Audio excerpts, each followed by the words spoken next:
Assalamualaikum warahmatullahi wabarakatuh. Perkenalkan, nama saya Kamil Aprilia dari Sistem Informasi 18C Universitas Nusa Putra Sukabumi.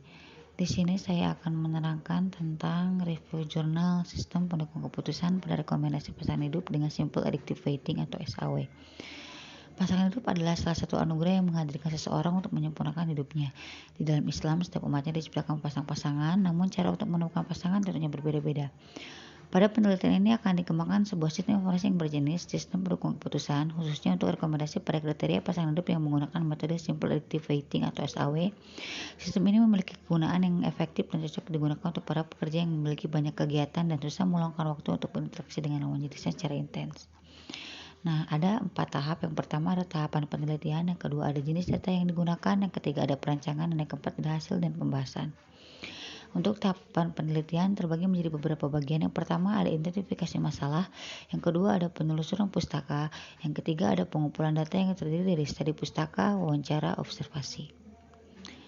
Yang keempatnya ada rancangan penelitian. Yang kelimanya ada pengolahan atau analisis data.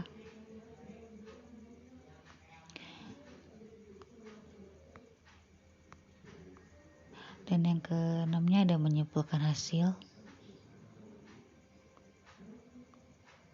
Nah, yang kedua ada jenis-jenis data yang digunakan. Yang pertama ada data kuantitatif atau data ini diperoleh dari PT MBK Ventura sebagai pusat pembuatan sistem tersebut. Dan yang kedua ada data kualitatif, yaitu data yang diperoleh dari PT MBK Ventura dalam bentuk desain dan tertulis. Data kualitatif ini seperti sejarah berdirinya serta visi misi dalam perusahaan. 3. Perancangan. Perancangan terdiri dari 3 bagian. Yang pertama ada use case diagram, yang kedua ada activity diagram, yang ketiga ada class diagram.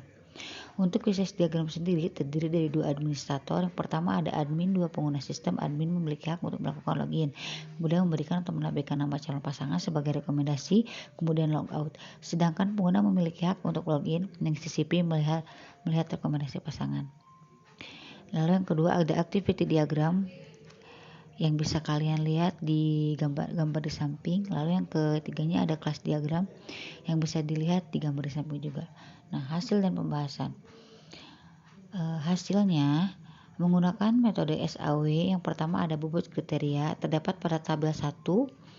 Lalu ada tahap normalisasi terdapat dalam gambar 2. Nah, hasil dan pembahasan dalam normalisasi dan menentukan nilai preferensi VI terdapat dalam tabel 2 dan gambar ketiga.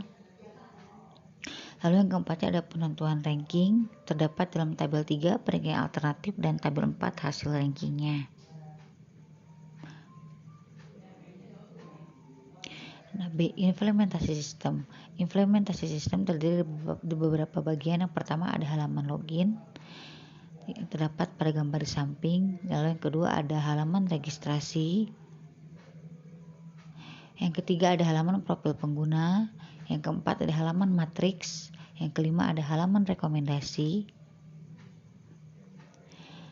Kesimpulannya adalah SPK untuk rekomendasi kriteria pasangan hidup berbasis web ini dapat digunakan untuk menyelesaikan masalah dalam pemilihan pasangan hidup dan dapat membantu manajemen dalam memberikan fasilitas berupa website kepada karyawan untuk pemilihan pasangan terbaik, sehingga karyawan tidak mengalami stres berlebihan saat bekerja dan mengurangi adanya LGBT. Nah, untuk hasil perhitungannya terdapat 3 rekomendasi pasangan dengan nilai A1, yaitu yang pertama 86, A2 ada 82, dan A3 ada 80.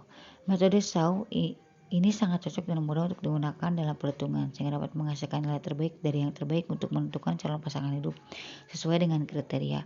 Pengujian sistem dilakukan oleh 10 responden, yaitu 5 ahli IT dengan 5 pertanyaan menghasilkan 54,4%, kemudian 5 orang pengguna dengan 7 pertanyaan menghasilkan 65,14%. Mungkin itu saja yang dapat saya sampaikan. Mohon maaf apabila ada kesalahan dan perkataan yang kurang jelas dan berkenan. Terima kasih atas perhatiannya. Wassalamualaikum warahmatullahi wabarakatuh.